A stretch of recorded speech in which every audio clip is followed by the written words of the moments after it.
Hello everyone, my name is Bridget. My name is Emily. My name is Edna. Today we're going to talk about the cocoa market and equality. Does anyone here who loves chocolate, please raise your hand and let me see it. As a chocolate lover, we all know that chocolate is a common thing. But do you know the real story behind it? Today we're going to talk about that story. A story that connects consumers around the world with the real people in the cocoa market. Impoverished farmers, greedy middlemen, activists, and child labor. Although chocolate is one of the top 100 things traded around the world, many farmers in Africa still earn barely enough money to survive. In this speech, we will discuss farmers' wages and how we might solve problems to its middlemen and child labor. Our first step to addressing inequality in the cocoa market is to understand the roots of the problem. Cocoa farmers experience extreme inequality, which comes from the poor working conditions and the influence of the middlemen. These problems leave many families unable to support themselves and forcing their children to work. In the Western African countries like Ghana and the Ivory Coast, farmers face serious pressure with how long they work and how much money they get. According to some articles, farmers only make from 13 to 35 NTD per day.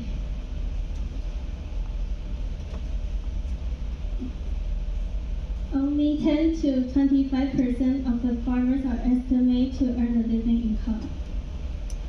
Why are so many farmers so poor? Researchers found out that most of the money is taken by the middlemen like grinders, marketers, and retailers. In fact, in Papua New Guinea, over 90% of the price is taken by the middlemen. In other regions, farmers only receive 32 NTD for a kilogram of dried beans, while traders sell it for double, taking 80% of the profits. This unfair system keeps farmers trapped in poverty. Because farmers cannot earn enough money, so they force their children to work at a cocoa farm. Most of the child labor are between the age of 12 to 16, and some are young as well. In addition, 40% of the children are girls, and some end up working to adulthood. As we can see from above, the cocoa market has numerous issues, including unfair compensation and middlemen taking most of the profits. In our opinion, one of the most interesting projects started to address this problem was the Cotton Cocoa Project in Ghana. According to International Labour Organization, it took place between 2025 to 2026, budget 47 NTD, found by Japan. The project focused on helping Ghana respond to climate change and reduce the child labor in cocoa farming areas. One major goal of the project is support the creation of child labor-free zones. At the beginning of the project, we need to know that how many children were out of school and how many were working. This is important because in Ghana, around 21% ages 5 to 17 children are involved in child labor. Another part of the project is introduction of biochar technology to cocoa farmers. Biochar is a natural soil booster made from organic waste, such as cocoa pucks. It can improve soil fertility and retain moisture and nutrients, and also can reduce the need for expensive chemical fertilizer.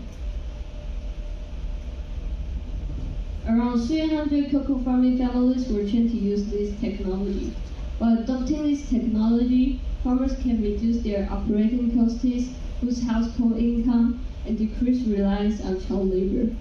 Training sessions taught farmers to produce and use biochar, and help farmers to support themselves, and also giving them a practical skill for the future. Lastly, the project also showed the ideas through conference, research, and professional network, show that helping cocoa farmers also means protecting the environment, because all cocoa production is related to climate change. Promoting sustainability and stopping child labor are an important step to create a healthier cocoa market. But another major problem remains. middlemen take too much profit. As mentioned above, in some cocoa-producing countries like Ivory Coast, farmers often sell their cocoa beans to the local middlemen because they don't have direct access to large chocolate companies. The middlemen then sell the cocoa beans for a higher price, while farmers only receive a small share of the final profit. One possible solution to this is fair trade, which makes sure that farmers in developing countries receive fair treatment, reasonable pay, and safer working conditions. When chocolate is fair trade certified, it means the cocoa was bought under rules that are supposed to protect farmers. In 2023, fair trade cocoa producers earned about 2 billion NTD in extra money through fair trade organizations. While fair trade may not be able to solve every problem, it can still allow farmers to earn more income. Inequality exists around the world, but in the case of the cocoa market, it is inequality that is right on our plates or our store aisles. Projects like Climate Cocoa and Fair Trade, it provides helpful solutions, but middlemen and climate change still trap many families in the cycle of poverty. The next time we eat chocolate, we should remember that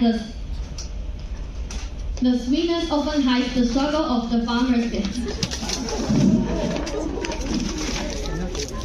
A truly sweet chocolate industry should be fair not only for the customer, but the people who make it possible.